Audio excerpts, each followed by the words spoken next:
Wasabi guys, coming back at you with another top 10 Commander video. This time we're going to be looking at the 10 best cards, in my opinion of course, from Ixalan, the newest set we're about to receive here. And this set is loaded with a ton of awesome cards just all around. I mean, I think there's just a lot of good cards in here. I think a lot of you guys are going to be impressed with the set as a whole. I think it's going to be fun to draft and play with. And I also think it's going to be just fun for Commander players, like a lot of sets have been in recent memory, because Wizards, of course, they are trying to push Commander playable cards in their sets, giving us awesome legendary creature options, and just giving us cards that are a lot better for larger scaled games, which Commander games typically tend to be larger scaled. So let's get on to the honorable mentions here. We do have quite a few. The first one is Katli Honor Guard, very similar to Torpor Orb or Hushwing Gryff. The only problem is I just don't see those cards being consistent enough. They're hate cards, and while I do love me some good hate cards,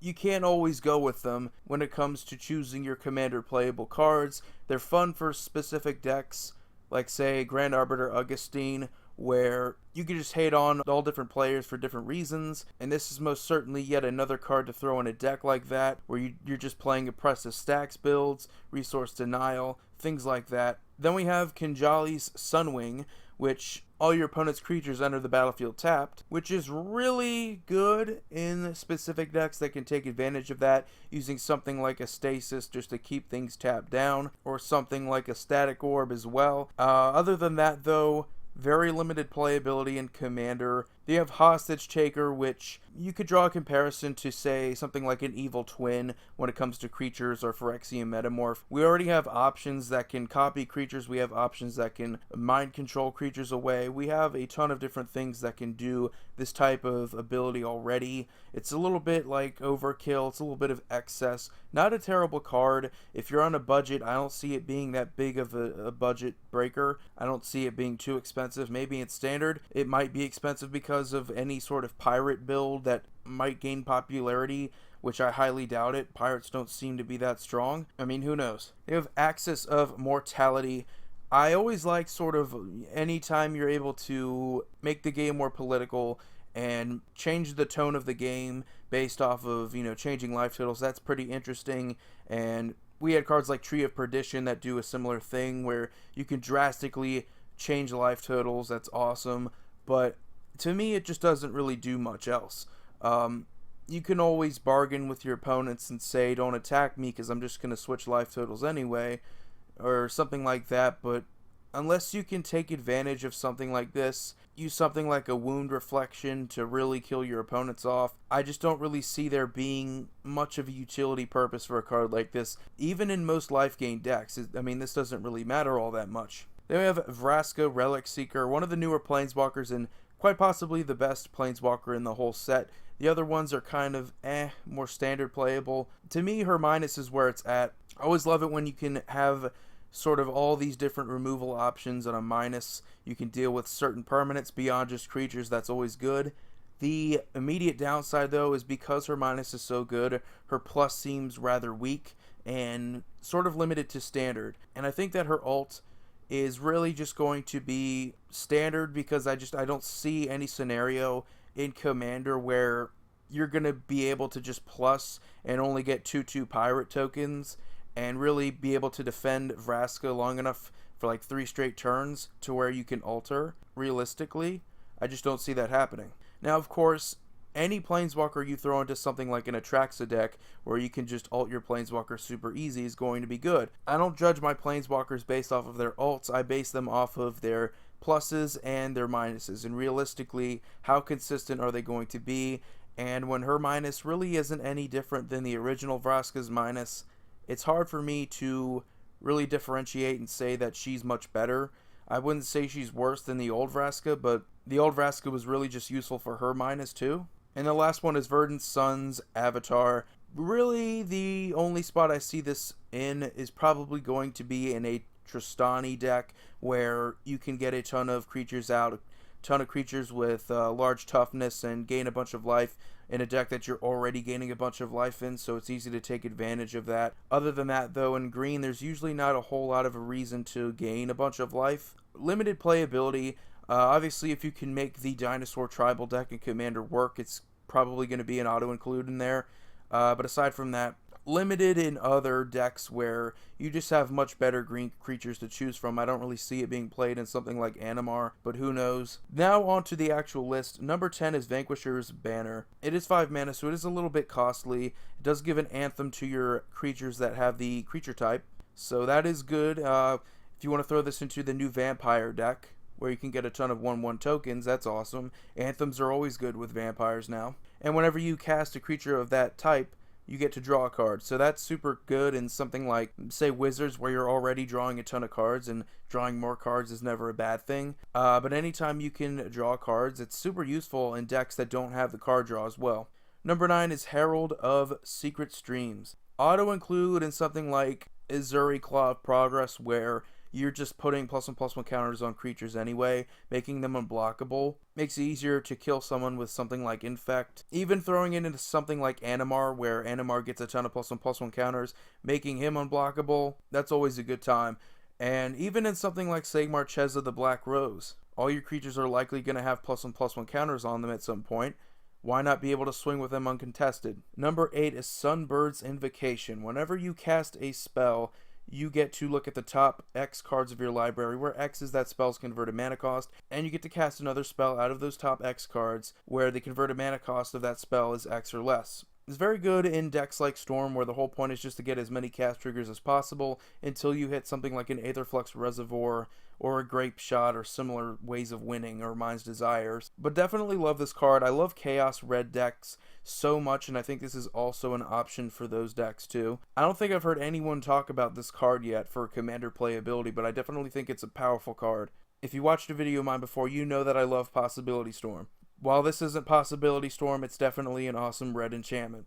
Number 7 is Shaper's Sanctuary. Just a 1 green mana enchantment that sits on the field, and whenever a creature you control would be targeted by a spell or an ability an opponent controls, you get to draw a card. If you are playing mono green, you usually lack card draw, and it's something you desperately need, because you're going to have the creatures, you're going to have the mana. You just need to get some card draw and consistency for your deck to keep it going long term.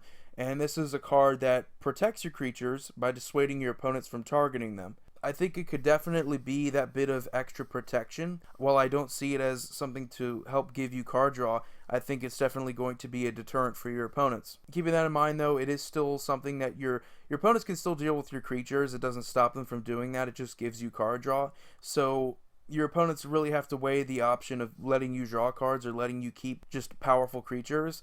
Having this on a 1 mana green enchantment, you're not investing that much into it, which is why I put it a little bit higher than I initially thought I would. Just getting card draw on green is always good. Number 6 is Matic Compass, which flips into Spires of Orazca, the land. So for 3 mana, you can tap it and search your library for a basic land card and reveal it. Put it in your hand and then shuffle your library. And at the beginning of your end step, if you control 7 or more lands, you get to transform it into Spires of Eraska, the land. It can tap for colorless, but you can also tap it to untap a target attacking creature an opponent controls and remove it from combat. So it's essentially a Maze of Ith that can also tap for colorless mana, which is super cool. Maze of Ith type of effects are always pretty good in Commander for Pillow Fort strategies or control decks. It's always good in decks where you're not going to be able to keep up in terms of pace with creature-heavy decks or just aggro decks in general in this format. And being able to remove creatures your opponents control from combat is always powerful. And I absolutely love anything that can just search basic lands and ensure yourself that you get land drops, even if it's at the cost of just 3 mana a turn. Definitely a powerful and underrated card that I could definitely see people overlooking. But it's really cool. I love the fact that these flip into lands that just do extremely powerful things. Number 5 is Tishanna, Voice of Thunder. To me, this is a better Prime Speaker Zagana. I know she dealt with creatures' power when you get +1/+1 counters on her. However, Tishanna, to me, is much better. There are a lot of decks where you can get a ton of creatures out. They may not necessarily have a ton of power or anything to take advantage of like that, but she also gives you no maximum hand size. So you can draw cards equal to the number of creatures you control and just sit on it. You don't have to worry about discarding those cards at the end step like you would with Prime Speaker Zagana, because you have no maximum hand size. And what's even better is that, yes, she's 7 mana, But throw this into something like Animar, where you just have to pay the blue and green likely, whereas with Prime Speaker Zagana, you had 2 green and 2 blue, so it's a little bit more demanding of a mana cost that you don't get to just cheat her into play for less mana. Right off the bat, I definitely think she deserves to see a ton of play in this format. Not necessarily sure as to the impact of just Simic in general in Commander. I don't think it's doing too well.